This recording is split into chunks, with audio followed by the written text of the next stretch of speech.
정충신의 밀리터리 카페 시작하겠습니다. 오늘은 군사평론가 안성범 대표 모셨습니다. 네, 안녕하십니까. 네, 반갑습니다. 오늘은 하늘의 스파이로 불리는 미국의 고공정찰기 U2 드래곤 레이디에 대해서 얘기 나눠보겠습니다. 드래곤 레이디 U2 고공정찰기가 대역을 앞두고 있는데 U2가 어떤 기종인지 좀 말씀해 주시죠. 그러니까 냉전이 이제 본격화되는 1950년대, 그러니까 정확히 얘기해서 50년대 중반에 설계가 이제 완료돼서 등장하게 50년대 말. 그리고 소련의 이제 각 그 미사일 기지들, 탄도탄 기지들을 이제 알아내기 위해서 뭐 전략 폭격기 기지라든지 그걸 위해서 이제 투입이 돼요. 그러다가 이제 소련 연구에서 한번 격추된 적이 있었고, 그렇죠. 예, 그 다음에 두 번 격추. 예, 그 다음에 이제 본격적으로 활약을 하다가 많이 격추된 장소는 실제적으로는 중공. 중공에서 뭐 여러 차례 격추돼 가지고 실제 지금 뭐 북경의 어떤 뭐 군사박물관 가면은 이제 그 일부를 또 전시된 것도 있고. 근데 요즘에 잘 뭐 이제 그거를 부각시키질 않는데 80년대 말만 해도 많이 보여줬죠. 그래서 이게 오랜 그 세월에 이제 운용을 해왔는데 지금의 오산 기지에 있는 유투기는 일종의 2세대 유투기예요.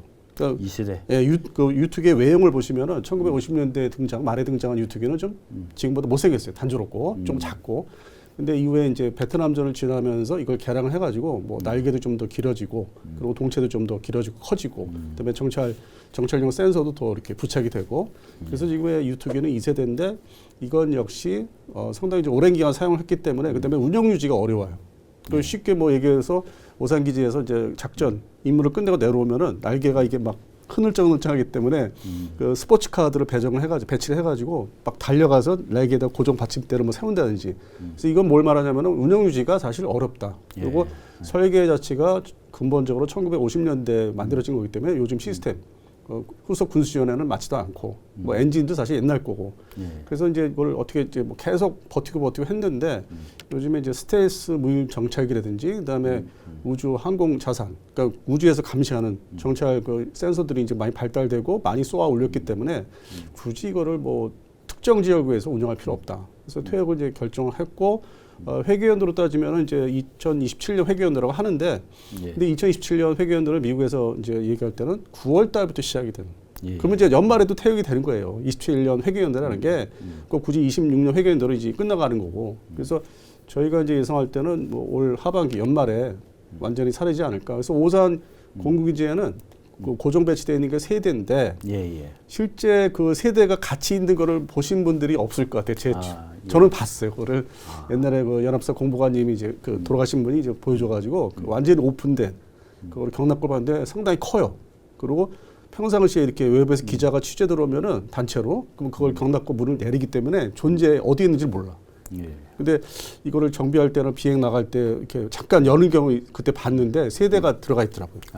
그래서 이걸 운영을 이제 오랜 기간 해왔는데 정확히 80년대 중후반부터 오산기지에 고정 배치가 됐는데 이제 그거를 임무를 끝내는 거죠. 그리고 이제 그 대체하는 용도로서 미 본토에서 이제 오키나와 가데나로 이제 수시로 배치되는 정찰기들이 있어요. 이게 지금은 공식화되지 않은 RQ-180이라는 무인 스텔스 정찰기. 이게 이번에 이란전에 뭐 들어갔다는. 그게 우선 배정이 될 거고 두 번째는 3, 4년 동안 끊임없이 정찰을 이제 이 한반도나 그다음에 이 동중국해 근방을 이제 계속 돌아다니면서 정찰을 하고 있고 현재도 하고 있는 걸로 알고 있는데 그게 두 종류가 있어요. 뭐 BD-700이라는 기종이 있고 또 하나는 이제 그 미국에서 만들어낸 또 BJ-Z가 또 있는데 두 종류가 지금 번갈아가면서 테스트를 하고 있고 오산 아니면 평택에 내려요. 그래서 지금 벌써 이제 교체기에 들어간 거죠. U2가 그 미국 CIA가 록히드 마틴에 의해서 이제 제작한 걸 1950년대. 뭐 정확히는 록히드사였죠 그때. 그때는 록히드사였죠. 마틴사. 지금은 록히드 마틴으로. U2 정찰기가 첫 기종이 한 100대 정도 만든 걸로 알고 있는데 100여 대. 지금 맨 첫 대역이 2025년 7월 31일로 알고 있습니다. 이게 이제 복작이죠. 그때는 복작이. 복작이가 있고 단작이가 있고 그렇죠. 근데 이제 미국이 최근에 그 알게 모르게 자기들 주력 군용기들을 좀 오래된 것들을 퇴역을 시키기 시작했어요. 그러니까 혁신을 하기 위해서. 그러다 보니까 가장 먼저 착수하는 게 해당되는 기종을 퇴역시킬 때 가장 먼저 착수하는 게 2인승들. 2인승. 조종사 양성용부터 이제 퇴역을 시켜요. 교육 과정을 없애버리는 거예요. 그래서 작년에 유투기 복제형이 이제 퇴역이 돼서 북미 그쪽을 이제 순회 비행을 했었죠. 그리고 이제 그다음 올해가 이제 올해 연말로 이제 보고 있는데 이 단자기 유투기 특히 이제 오산에 고정 배치된 그거를 이제 상징적으로 철수를 이제 시키면서 퇴역을 시키고 그리고 이제 나머지 지역 저쪽에 이제 시칠리아나 그다음에 키프로스 지역에 나가 있는 것도 다 끌어들이고 네. 그렇게 해서 이제 본토에다 모아가지고 거기서 상태가 가장 나쁜 것부터 이제 페이드아웃 퇴역시키고 좀 상태가 좀 더 써도 된다는 거는 나사 같은 데 넘겨줘요. 다 국가 기관이니까 여러 가지 지구 환경을 테스트하는데 높이 올라가야 되기 때문에 그런 측면에서 이제 속가내고서 준다는 거죠. 예. 그래서 군용 작전에는 임무를 이제 올해 사실상 끝내는 거죠. 그 우리 한국에서 운용된 게 이제 세대라고 하셨죠. 예. 그게 이제 U2S. 예. S가 무슨 약자입니까? U2S는 옛날 이름이고 계량 버전이 R. R. 예, R 버전에서 그냥 순서대로 A, B, C, D 그 알파벳대로 시기에 따라 계량을 하면 갖다 붙이는 거예요. 그래서 센서가 더 고도화되는데 특히 유투기는 높이 올라가서 예를 들어서 오산 기지에 뜨면은 높이 올라가면은 밑에 휴전선 근방은 그냥 다 보이거든요. 예, 예. 어느 정도 고도에서 더 올라가면은 이제 레이더 센서로서 이제 찍어내는 거. 이게 이제 영어로 뭐 신세틱 어포처 레이더라고 해서 합성 개구 레이더인데 그게 이제 레이더로 사진을 찍는 게 있었거든요. 그걸로 해서 가지고 내려와서 이제 분석을 하는 거고. 이제 주로 이제 그 임무를 하는데 대한민국 공군이 또 그러한 정찰기들을 좀 계속 도입을 하고 있기 때문에 굳이 뭐 예전처럼 주한미군 미공군에 의존해서 꼭 그게 있어야 된다. 그거는 사실 아니에요. 이제부터는. 예. 그러니까 이제 미국이 대한민국의 어떤 우리 정찰 자산이 늘어나는 걸 보면서 결정을 또 하는 거예요. 올 연말이면 상징성 있는 게 내년부터는 우리가 이제 신형 정찰기들이 등장하거든요. 실전 배치되는 게 기존의 글로벌 호크 말고 우리 대한항공에서 이제 납품할 중고도 무인기 그것도 이제 가세를 하고 한 세트가 두 번째는 이제 카이에서 한국 항공우주산업에서 개발을 끝낸 백두 2차 정찰기 신규 정찰기 4대. 4대. 예, 이게 이제 내년부터 실전 배치에 들어가는 거예요. 내년부터요? 예, 27년부터. 아, 예. 이제 그걸 이제 미국에서는 다 정보를 다 이제 보고를 받는 게 아니지 미국이 연합전력이니까 그래서 이걸 분석한 다음에 일단 과도기에 들어간 거를 이제 뭐 별 이렇게 문제를 안 삼는 거죠 스스로. 그리고 이제 후속 전력을 이제 또 여유 있게 배치를 하는 거고 오산과 평택이 기지가 육군 기지지만은 활주로가 C-130 허큐리 수송기가 뜨고 내릴 수 있는 정도의 길이기 때문에 충분히 작정이 돼요. 근데 지금의 앞으로 이제 배치될 그 기존 기체들은 이제 비즈니스 제트기, 캐나다 범바데어사체 이제 이걸 기반으로 한 정찰기들도 주로 운영하기 때문에 문제는 없고. 그러니까 이제 오산과 평택에 이원화되는 전력은 꾸준히 이제 유지를 이제 하는 거죠. 문화일보가 주한 미 공군 측에 그 U2 퇴역 시기를 최근 문의를 했습니다. 그랬더니 미 공군은 FY-27 2027년 회계 연도에 23대의 U2 항공기를 매각할 계획이라고 이렇게 밝혔습니다. 미 공군 측은 구체적인 U2 퇴역 날짜와 위치에 대한 자세한 내용은 공개하지 않는다고 이렇게 얘기를 했습니다.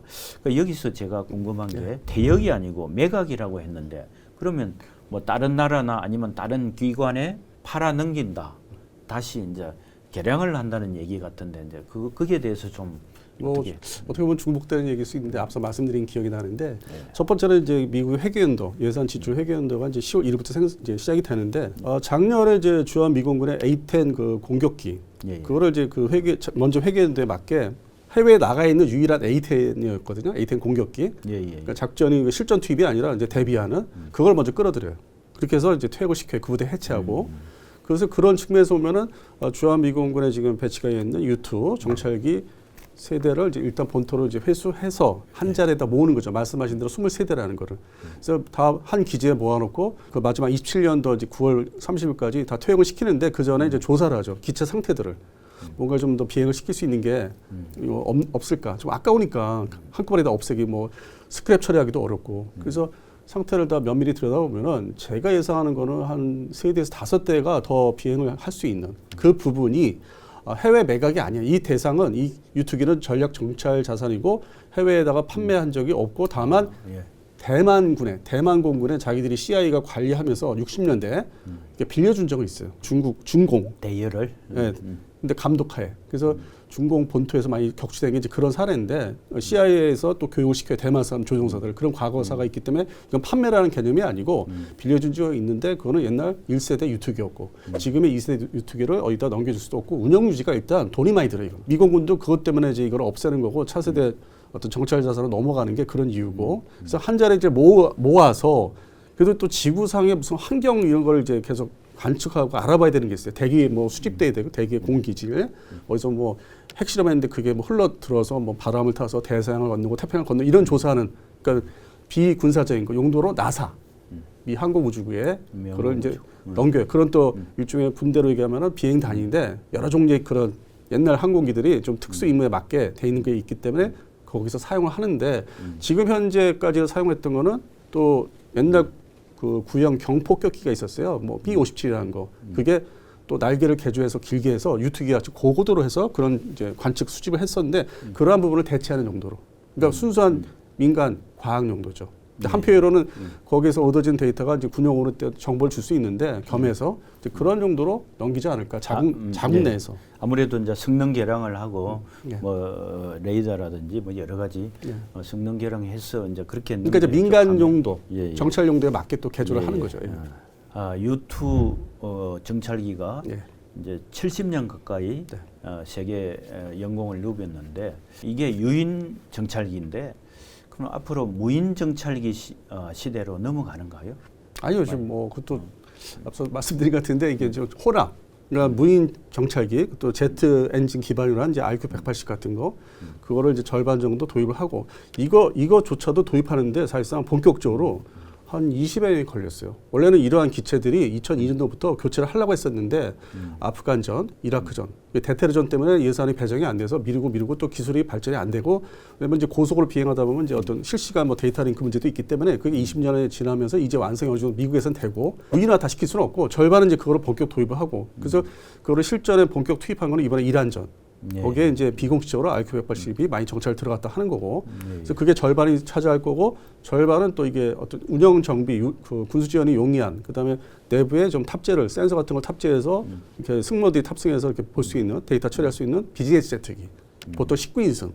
그게 이제 대표적으로 본바드야 글로벌 익스프레스 시리즈가 있고, 뭐 걸프 스트림 시리즈가 있는데, 그 두 기 쪽으로 이제 좀 정리가 돼서. 하나는 유인 정찰기.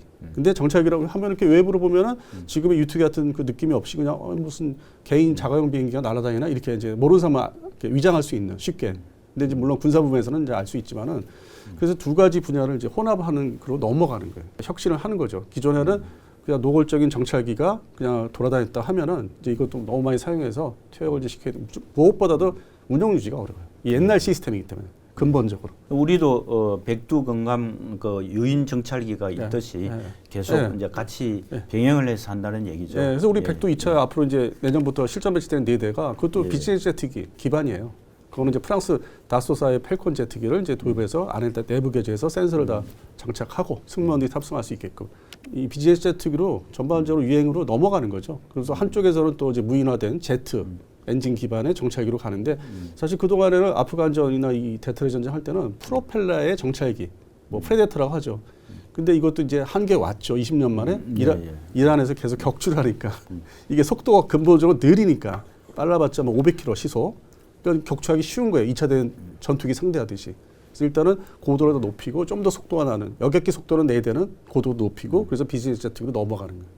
그리고 한편으로는 이제 그걸 보완하기 위해서 무인 정찰기, 그것도 제트화된 무인 정찰기 이렇게 혼합을 해서 가는 거예요. 그래서 당분간 한 2040년도 전까지는 이렇게 가고 2040년대부터는 또 새로운 이제 개념이 이제 뭐 AI가 혼합된 거라든지 그러면은 우리가 영화에서 봤듯이 무인화는 이제 그때쯤 가야 되지 않을까. 좀 빨리 땡겨도 2040년대 초반.